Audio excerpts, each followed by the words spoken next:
Assalamualaikum warahmatullahi wabarakatuh. Waalaikumsalam warahmatullahi wabarakatuh. Oke, siap.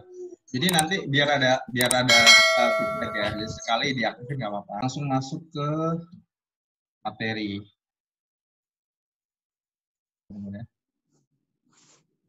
Oke, ya. Jadi inilah yang dimaksud penerimaan pemerintah. Jadi semua penerimaan yang bersumber dari baik dari pajak maupun dari ada istilah pendapatan pajak dan pendapatan bukan pajak. Nah, ini yang akan kita bahas. Nah, ini yang kemudian digunakan oleh pemerintah untuk pembiayaan negara, ya, baik untuk APBN dan APBD yang semuanya dicantumkan, dirumuskan dalam APBN. Ini yang saya bilang tadi bahwa ada dua jenis penerimaan atau pendapatan pemerintah. Ada jenis penerimaan dalam bentuk pajak dan penerimaan bukan pajak atau PNBP, gitu ya. Nah, penerimaan pajak sendiri diatur dalam Undang-Undang Nomor 28 Tahun 2007. Ya, nanti kita akan sedikit bahas tentang pajak dan bagaimana komposisinya dalam APBN. Oke, ya. Jadi pajak juga macam-macam teman-teman ya. Jadi nanti juga itu akan kita bahas. Ya, ada pajak penghasilan yang kemudian diatur dalam Undang-Undang Nomor 36 Tahun 2008. Jadi ketika teman-teman merasa kenapa sih negara harus memungut pajak, itu sudah diatur dalam undang-undang, ya. Jadi yang dilakukan pemerintah itu semua berdasarkan pada undang-undang. Pajak negara dipungut oleh pemerintah pusat, dalam hal ini adalah oleh Direktorat Jenderal Pajak di bawah naungan Departemen Keuangan. Jadi dikelola di sana, ya. Kemudian ada pajak pertambahan nilai atau PPN dan pajak penjualan atas barang mewah yang diatur dalam Undang-Undang Nomor 42. Dan ada bea materai. Nah, ini menarik. Jadi bea materai mungkin teman-teman sering nempel materai gitu ya, terus beli gitu ya. Jadi kalau ngisi dokumen, tanda tangan terus harus ada materai gitu ya, atau mungkin kwitansi harus ada materai begitu ya. Itu memang bentuk pungutan dari pemerintah atau semacam pajak, namanya bea materai. Itu juga diatur dalam Undang-Undang Nomor 13 Tahun 80. Jadi kenapa sih kita kalau dokumen gitu ya, terutama kalau yang kaitan sama notaris gitu ya, dokumen-dokumen penting, tanda tangannya harus ada materai, harus beli 6.000 gitu. Itu termasuk pajak ya. Itu masuk pajak atau bea ya, atau iuran atau pungutan dari pemerintah, itu diatur dalam Undang-Undang Nomor 13 Tahun 85. Itu juga masuk ke penerimaan negara. Kemudian ada bea masuk. Ini diatur dalam Undang-Undang Nomor 10 Tahun 95. Ini tentang tentang kepabeanan. Jadi tentang barang-barang impor maupun ekspor. Terutama barang-barang impor yang masuk ya dari luar negeri itu dikenakan bea masuk. Itu tarifnya dan bagaimana teknisnya itu diatur dalam Undang-Undang Nomor 10 Tahun 95 gitu ya. Untuk Undang-Undang Nomor 17 Tahun 2006. Kemudian ada cukai ya. Cukai ini juga masuk ke penerimaan negara gitu ya. Sebenarnya gitu ya. Yang perlu saya kemarin dapat pertanyaan dari teman-teman, Pak, cukai banyak yang mengira bahwa cukai itu hubungannya sama tembakau gitu. Padahal cukai itu nggak cuma tembakau aja. Jadi yang perlu teman-teman ketahui ya, karena teman-teman suka dengar ya bea cukai gitu ya, bea dan cukai gitu ya. Jadi cukai ini juga sama seperti bea masuk, semacam pungutan atau ya semacam pajak gitu dari pemerintah yang dibebankan kepada barang-barang tertentu. Dan ini barang-barang tertentu, kalau bea masuk itu semua barang impor itu pasti kena bea masuk. Kalau bea cukai ini untuk barang-barang tertentu yang dengan kriteria bahwa kalau dikonsumsi itu konsumsinya harus dikendalikan gitu ya. Contohnya alkohol. Cukai ini banyak teman-teman yang suka keliru ya. Jadi cukai ini adalah semacam pungutan dari pemerintah yang dikelola oleh Dirjen Bea dan Cukai, ada khusus sendiri ya, terhadap barang-barang tertentu. Barang-barang tertentu itu kriterianya yang tadi ya, bahwa konsumsinya harus dikendalikan, jadi nggak boleh berlebihan, termasuk alkohol misalnya. Kemudian tembakau, ya, tembakau rokok, ya, yang menjadi bahan bakar buat rokok, itu juga kena tarif ini, gitu ya. Kemudian ada pajak daerah. Pajak daerah ini tentu saja dipungut oleh daerah. Nah, apa saja yang masuk ke kas daerah, pajak-pajaknya. Jadi biar nggak bentrok nih, kok pusat juga mengut pajak, daerah kok mengut pajak, nanti banyak banget dong pajaknya. Yang masuk ke kas daerah, di pajak daerah itu biasanya kalau menurut Undang-Undang Nomor 28 Tahun 2009 tentang pajak daerah itu pajak kendaraan bermotor, gitu ya. Terus kemudian pajak bangunan, ya, hotel, restoran, reklame dan sebagainya. Jadi hanya pajak-pajak tersebut, pajak tertentu yang kemudian masuk ke daerah. Sementara di luar itu masuk ke APBN, ke pusat. Selanjutnya, karena pajak ini sifatnya, jadi dilemanya gini, kalau pajak ini kan digunakan oleh pemerintah untuk kemudian melakukan operasional negara, ya, untuk melakukan pembangunan nasional, kemudian untuk menjaga pertumbuhan ekonomi, menjaga kestabilan ekonomi dan sebagainya. Dilemanya adalah bisa aja nih negara kemudian memungut pajak itu terlalu besar, gitu ya. Nah, ini nanti wajib pajak yang dirugikan. Ketika wajib pajak dirugikan, maka daya daya investasi jadi rendah karena pajak terlalu tinggi, sehingga ekonomi jadi agak lambat, gitu ya.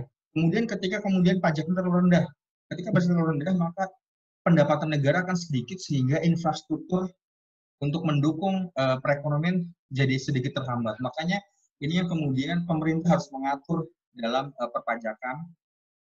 Makanya ada namanya kebijakan fiskal di sana. Biasanya pemerintah memainkan ini di dalam sebuah kebijakan yang disebut kebijakan fiskal. Jadi harus menaik turunkan pajak, misalnya kayak PPh 21 atau pajak penghasilan. Tadi saya lupa. Pajak penghasilan ini banyak banget, ya. Jadi ada pajak penghasilan ini adalah pajak yang dipungut oleh misalnya para pengusaha atau karyawan yang mendapatkan gaji misalnya, atau honorarium, hadiah, bonus dan sebagainya, itu biasanya kena pajak. Nah, ini juga pajak tuh pajak penghasilan atau singkatnya PPh, ya. Di PPh juga banyak nih, ada PPh 21, PPh 22 gitu. Tapi saya nggak akan bahas itu karena itu nanti masuknya ke perpajakan gitu. Karena ini kan ngomongnya tentang perekonomian, ya. Ini biar teman-teman tahu aja. Iya, Pak. Oke, lanjut kemudian. Oke, iya, tadi saya bilang. Jadi harus memenuhi prinsip-prinsip keadilan. Karena tadi saya bilang, jadi ketika pajaknya di tarifnya terlalu besar, maka itu akan bukan wajib pajak, sehingga memberatkan wajib pajak, sehingga pertumbuhan ekonomi akan semakin lambat. Gitu juga ketika yang tadi saya bilang, kalau ketika terlalu rendah, maka penerimaan negara akan rendah, sehingga pertumbuhan ekonomi juga akan sedikit melambat. Gitu. Jadi harus proporsional, harus adil gitu. Kemudian prinsip kelayakan, jangan sampai pajak terlalu menekan, ya. Ini tadi saya bilang. Kemudian prinsip kepastian bahwa hendaknya tegas, jelas, makanya dibuat regulasi, aturan, dan undang-undang, dan sebagainya. Kemudian prinsip ekonomi, pajak harus efisien dalam pemungutannya. Gitu. Jadi nggak boleh, jangan sampai biaya pemungutan lebih besar daripada pajaknya. Gitu ya. Ini bisa dibaca nanti, teman-teman. Selanjutnya, fungsi pajak. Fungsi pajak ada dua, ada fungsi budget atau anggaran, dan fungsi untuk regulasi atau pengatur. Jadi sebagai sumber penerimaan untuk melakukan pembiayaan pengeluaran pemerintah, kalau untuk fungsi budgeting, dan ada fungsi regulator, ya. Jadi pajak ini dimaksudkan untuk mengatur perekonomian melalui kebijakan fiskal yang tadi saya sebut tadi, ya. Jadi kadang pemerintah menaikkan pajak, kadang menurunkan pajak, bahkan ada istilah yang beberapa tahun lalu cukup booming, ya, tax amnesty, itu juga bentuk kebijakan fiskal dari pemerintah. Kemudian berdasarkan yang menanggung beban atau wajib pajak itu ada dua, ada pajak langsung dan pajak tidak langsung. Langsung bebannya tidak dapat dialihkan, kayak pajak pendapatan, pajak bumi, ya harus nama tersebut.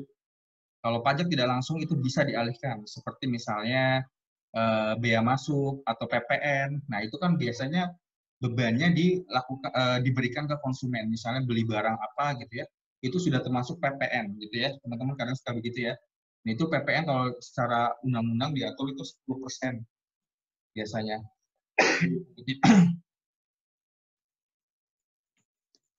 Nah, ini istilah-istilah aja. Jadi wajib pajak, ada objek pajak, ada tarif pajak. Wajib pajak ya biasanya pihak yang dipungut pajak gitu ya. Objek pajak adalah barang atau benda atau subjek yang dikenakan pajak. Kemudian ada R tarif pajak. Nah, biasanya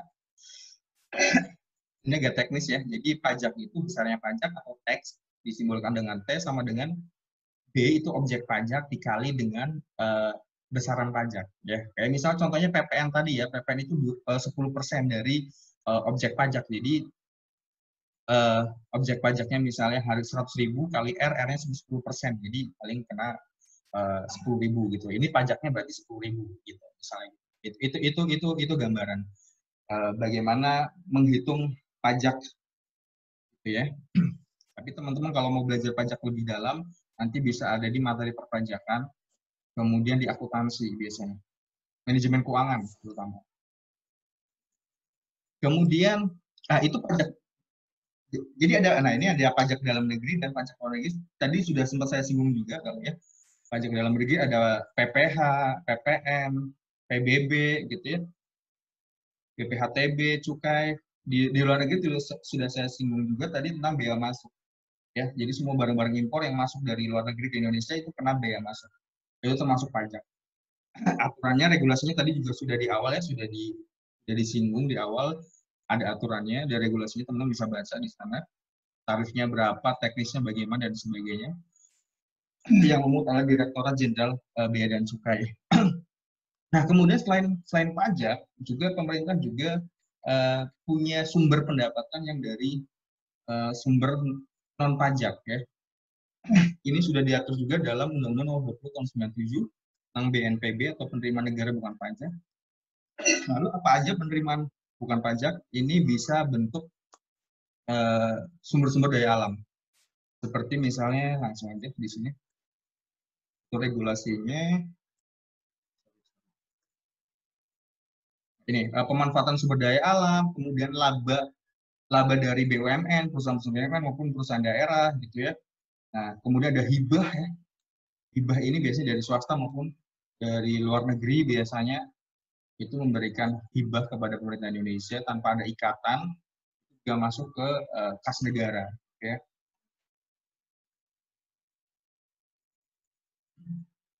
Nah, ini masih regulasi tadi. Nah, saya mau tunjukkan tentang postur anggaran. Ini masih baru, masih fresh banget tahun 2020.